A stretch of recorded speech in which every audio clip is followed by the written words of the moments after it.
ಸಮಯಕ್ಕೆ ಬಂದಿದ್ದಾರೆ. ಸಮಯ ಪ್ರತಿಯೊಬ್ಬರಿಗೆಲ್ಲ ನಿಮಗಾಗಿರುವಂತ ಸಂತೋಷ. ಯಜಕರ್ಮ ಲೋಕ ಮೆಚ್ಚುವಂತಿರಬೇಕು ಎಲ್ಲ ಸೂಚನೆ ಕೊಟ್ಟಿದ್ದೀರಿ. ಆ ಕ್ರಮವಾಗಿ ನಾನು ಕ್ರಮ ಪ್ರಕಾರವಾಗಿ ಮಾಡಿದರಾಯ್ತಲ್ಲ. ನನ್ನ ಕೆಲವೆಲ್ಲ ವಿಧಿಗಳಿದೆ, ಅದನ್ನು ಮಾಡಿ ಮುಗಿಸ್ತೇನೆ. ಮೊದಲಾಗಿ ಶುದ್ಧಿ ಆಗ್ಬೇಕು. ಯಾಗಶಾಲೆ ಶುದ್ಧಿ ಆಗಿದೆ, ಶುದ್ಧಿ ಆಗಿದೆ. ಶುದ್ಧಿ ಹೌದು. ಓಂ ನೆಲ ಶುದ್ಧಿ, ಜಲ ಶುದ್ಧಿ, ಮನ ಶುದ್ಧಿ, ಊರೆಲ್ಲ ಶುದ್ಧಿ. ಊರೆಲ್ಲ ಶುದ್ಧಿ ಪ್ರಚಾರ ಮಾಡಿ ಆಗಿದೆ ಅಲ್ಲ. ಇನ್ನು ನಾವು ಯಾಕೆ ಪ್ರಚಾರ ಮಾಡುದು? ಓಂ ಶುದ್ಧಿ ಆಯ್ತು. ಎಂದು ದೀಕ್ಷಾಬದ್ಧರಾಗುವುದು ಯಜ್ಞ ಕುಂಡಕ್ಕೆ ಅಭಿಮುಖನಾಗಿ ಪದ್ಮಾಸನವನ್ನು ಹಾಕಿ ಕುಳಿತುಕೊಳ್ಳತಕ್ಕದ್ದು. ವಾಮಭಾಗೆ ಧರ್ಮಪತ್ನಿ, ಬಲಭಾಗೆ ಪುರೋಹಿತ, ಹಿಂಬಾಗೆ ಪರಿಕರ್ಮೆ. ನಾವು ಯಾವ ಕಾರ್ಯವನ್ನು ಮಾಡುತ್ತಿದ್ರು ಕೂಡ ವಿನಾಯಕನ ಸ್ತುತಿ ಮಾಡಬೇಕು. ವಿನಾಯಕ ಬೇಕು. ಇಲ್ಲದಿದ್ದರೆ ನಮ್ಮ ಕಾರ್ಯ ನಿರ್ವಿಘ್ನವಾಗಿ ಸಾಗುವುದಕ್ಕೆ ಸಾಧ್ಯವೇ ಇಲ್ಲ. ಹಾಗಾಗಿ ಆ ಗಣಪತಿ ಸ್ತುತಿಯನ್ನು ಒಂದು ಮಾಡಿ ಮುಗಿಸೋಣ.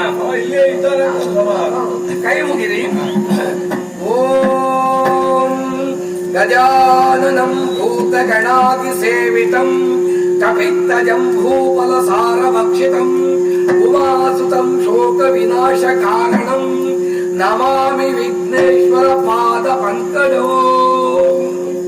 ಸಂಕಲ್ಪ ವೈರಿ ದ್ವೇಷಾರ್ಥ ನಿರೀಶ್ವರಯಾಗ ದಕ್ಷಾರ್ಪುರಂ ಕರಿಷ್ಯೆ. ಓಂ ಅಗ್ನಿ ಪ್ರಜ್ವಲಿತಂ ವಂದೇ ಜಾತ ವೇದ ಹುತಾಶನ ಸುವರ್ಣ ವರ್ಣ ಮಲನಂ ಸಮಿತ ವಿಶ್ವತೋ ಮುಖಃ ಅಗ್ನಿ ಪ್ರತಿಷ್ಠಯಾಮಿ.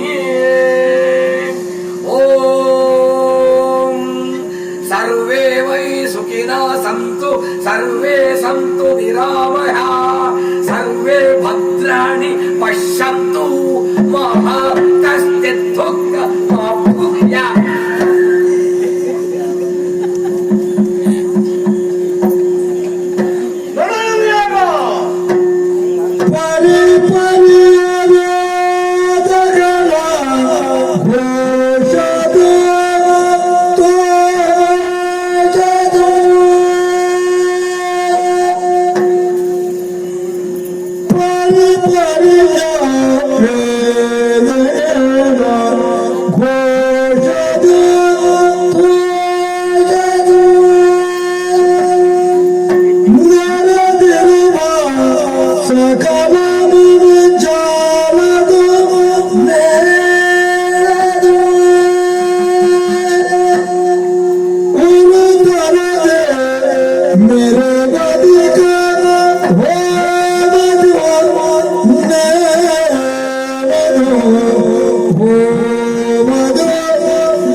ಕೊಂಡುಕೊಳ್ಳುತ್ತಿದ್ದೆ. ಅಬ್ಬಬ್ಬಬ್ಬ, ಯಾಗ ಶಾಲೆಯನ್ನು ನಾನು ಪ್ರವೇಶ ಮಾಡಿದ ಕ್ಷಣದಲ್ಲಿ ಹೋಮದ ಧೂಮ ನಭೋ ಮಂಡಲವನ್ನು ಸೇರುತ್ತಾ ಇದೆ. ಆಘ್ರಾಣಿಸಿದಂತ ನನ್ನ ಜೀವನವು ಪರಮ ಪಾವನವಾಯಿತು. ಅಷ್ಟೆಯ ಒಂದೆಡೆಯಲ್ಲಿ ಧರೆಗೆ ನೂತನವೆಂದೆಣಿಸಿಕೊಂಡಂತಹ ಮಂತ್ರ, ಮತ್ತೊಂದೆಡೆಯಲ್ಲಿ ತಂತ್ರ. ಈ ಸಭೆಯನ್ನು ಸರಿಯಾಗಿ ನಾನು ನೋಡಿದೆ ಎಂತಾದ್ರೆ ಒಂದು ವರ್ಗ ದೇವತೆಗಳ ವರ್ಗ, ಸ್ವರ್ಗವೇ ಭೂಮಿಗಿಳಿಯಿತೋ ಇರುವುದಾಗಿ ನನಗೆ ಭಾಸವಾಗುತ್ತಾ ಇದೆ. ಸ್ವರ್ಗಕ್ಕೆ ಪ್ರತಿ ಸ್ವರ್ಗವಾಗಿ ಕಾಣುತ್ತಾ ಇದೆ. ಮನಸ್ಸಿಗೆ ನೆಮ್ಮದಿಯಾಗುತ್ತಾ ಇದೆ. ಯಾವುದಕ್ಕೂ ದೀಕ್ಷಾಬದ್ಧರಾಗಿ ಕುಳಿತಂತಹ ತಂದೆ ತಾಯಿಗಳಿಗೆ ಹಾಗೂ ಗುರುಗಳಿಗೆ ಹಿರಿಯರಿಗೆ ವಂದಿಸಿಕೊಳ್ಳಬೇಕಾದ ನನ್ನ ಕರ್ತವ್ಯ ತಾನೇ.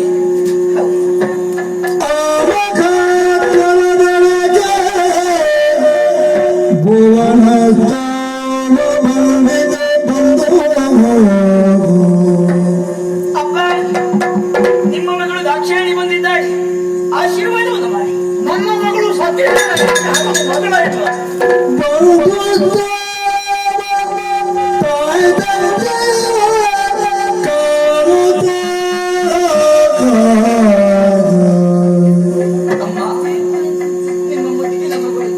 ಗೌರಿ ನಮಸ್ಕರಿಸಿಕೊಳ್ಳುತ್ತಾ ಇದ್ದೇನೆ. ಮಗಳೇ, ಈಗ ಬಂದೆಯಾ? ಶುಭವಾಗಲಿ. ಅಂತ ಮಗಳಿಲ್ಲ ಅವರಿಗೆಲ್ಲ ಅಲ್ಲಿದ್ದಾರೆ. ಅಪ್ಪ ಆಶೀರ್ವಾದವನ್ನು ಮಾಡುವುದಿಲ್ಲ. ಕೈಯಲ್ಲಿ ತಿಂದು ನನ್ನ ಅಮ್ಮನನ್ನು ಗಡಿಯುತ್ತಾ ಇದ್ದಾರೆ. ಆದರೆ ವಿದ್ಯೆ ಬುದ್ಧಿಯನ್ನು ಕಲಿಸಿದಂತಹ ಗುರುಗಳಿದ್ದಾರೆ ತಾನೆ. ಗುರುಗಳೇ, ನಿಮ್ಮ ಶಿಷ್ಯ ಶಂಕರಿ ನಾನು ಬಂದಿದ್ದೆ, ಆಶೀರ್ವಾದವನ್ನು ಮಾಡಿ. ಒಂದೆಯ ದಾಕ್ಷಾಯಣಿ, ದೇವರು ಒಳ್ಳೇದು ಮಾಡ.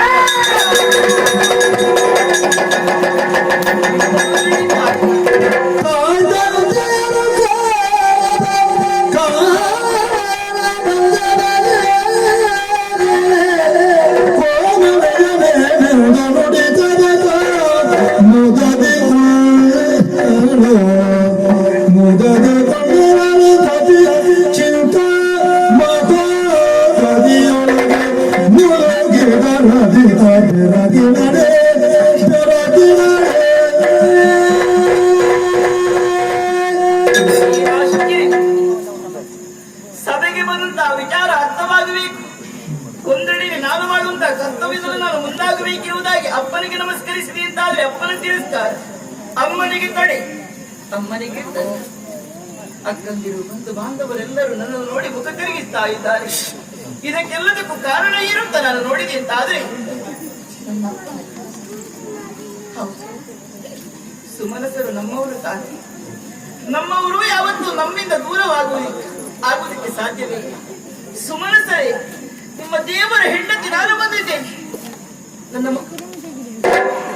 ಸುಮನಸರು ಮುಖ ತಿರುಗಿಸ್ತಾ ಇತ್ತು. ನನ್ನಲ್ಲಿ ಯಾರು ಮಾತನಾಡುವುದೇ ಇಲ್ಲ. ಆಂತರ್ಯದ ನೋವನ್ನು ಯಾರಲ್ಲಿ ಹೇಳಿಕೊಳ್ಳಲಿ. ಹಾಗೆಂದು ನಾನು ಬಂದಂತಹ ಉದ್ದೇಶವೇ ಯಾರವನ್ನು ನೋಡಬೇಕು, ಕಣ್ಣ ತುಂಬ ನೋಡಬೇಕಿರುವುದಾಗಿ ಬಂದಿದ್ದಾನೆ. ಇಲ್ಲಿ ನಿಂತು ನೋಡುವುದಲ್ಲ, ಎತ್ತರ ಸ್ಥಳವನ್ನು ಏರಿ ಆ ಯಾಗದ ಸೊಬಗನ್ನು ವೀಕ್ಷಿಸಿದೆ.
ನಿರತಯೇ ಸ್ವಾಹ ನಿರತಯೇ ಇದಂ ತಮಮ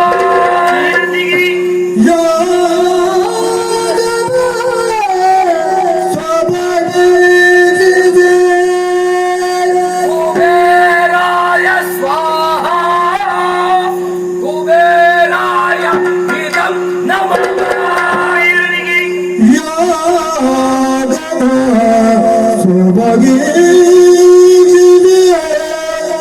ಈಶಾಯ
ಎಂತಹ ದೃಶ್ಯವನ್ನು ಕಾಣುತ್ತಾ ಇದ್ದೆ.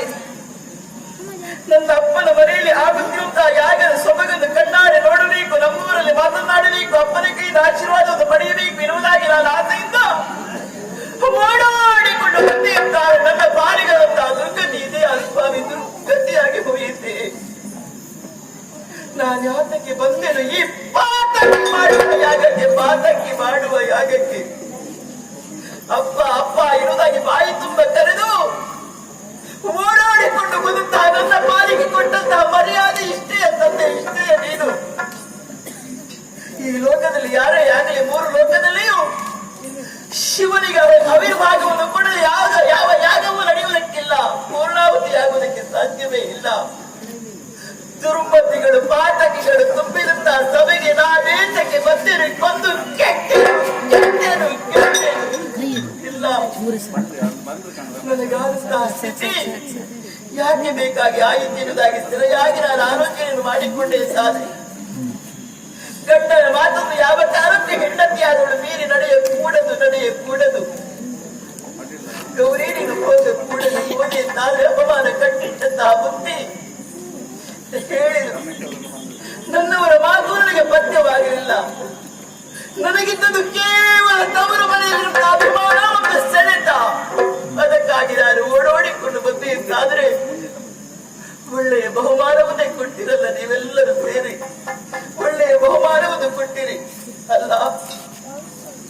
ಇಲ್ಲಿಂದ ಹಿಂತಿರುಗಿ ನಾನು ಕೈಲಾಸವನ್ನು ಸೇರಿಕೊಂಡೆ ಎಂದಾದರೆ ನನ್ನವರು ಕೇಳುವುದಿಲ್ಲವೇ? ಗೌರಿ, ನಿನ್ನಪ್ಪನಿನನ್ನು ಮಾನಿಸಿದರೆ, ನಿನ್ನಮ್ಮನಿನಲ್ಲಿ ಮಾತನಾಡಿದರೆ, ನಿನ್ನವರೆಲ್ಲರನ್ನಲ್ಲಿ ಒಡಂಬಡಿಸಿದ ಒಳ್ಳೆಯ ಮಾತಿನಲ್ಲಿ ಮಾತನಾಡಿದರೆ ಅಂತ ಕೇಳಿದೆ ಅಂತಾದ್ರೆ ಯಾವ ನಾಲಿಗೆ ಉತ್ತರವನ್ನು ಕೊಡಬೇಕು ಹೇಳಿ? ಯಾವ ನಾಲಿಗೆ ಉತ್ತರವನ್ನು ಕೊಡಬೇಕು? ಈ ಸುಟ್ಟ ಮುಖವನ್ನು ಹಿಡಿದುಕೊಂಡು ಕೈಲಾಸವನ್ನು ಸೇರಿಕೊಳ್ಳಲಿ, ನಾನು ಕೈಲಾಸವನ್ನು ಸೇರಿಕೊಳ್ಳಬೇಕು. ಇಲ್ಲ ಇಲ್ಲ ಇಲ್ಲ, ಯಾರಾದರೂ ಕಿವಿ ಕೊಟ್ಟು ಕೇಳಲೇಬೇಕು. ಗಂಡನ ಮಾತನ್ನು ಮೀರಿ ನಡೆದು ಬಂದಿರಿ ಅಂತಾದ್ರೆ ನನಗೆ ಬಂದಂತ ಕಷ್ಟ ಪರಿಸ್ಥಿತಿ ನಿನಗೂ ಬಂದೊದಗುತ್ತದೆ. ದೇಹ ತ್ಯಾಗವೇ ಇಲ್ಲೇ.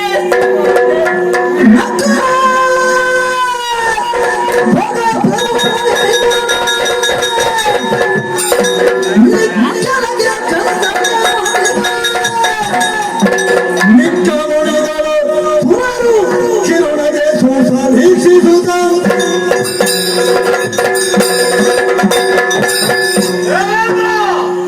ಪ್ರಭು, ಆ ಮಂತ್ರ ಇದ್ದು ಬಂದವರಿಗೆ ಗೌರವ.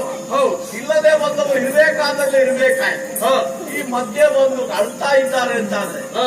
ಒಳ್ಳೆ ರಂಜನೆ ಅಲ್ವೇನು? ಹೌದು. ಏನು ಮುಖ ನೋಡ್ತಾ ಇದೆಯಾ? ಹಾ. ತೆಗಾಡು. ಉತ್ತರವ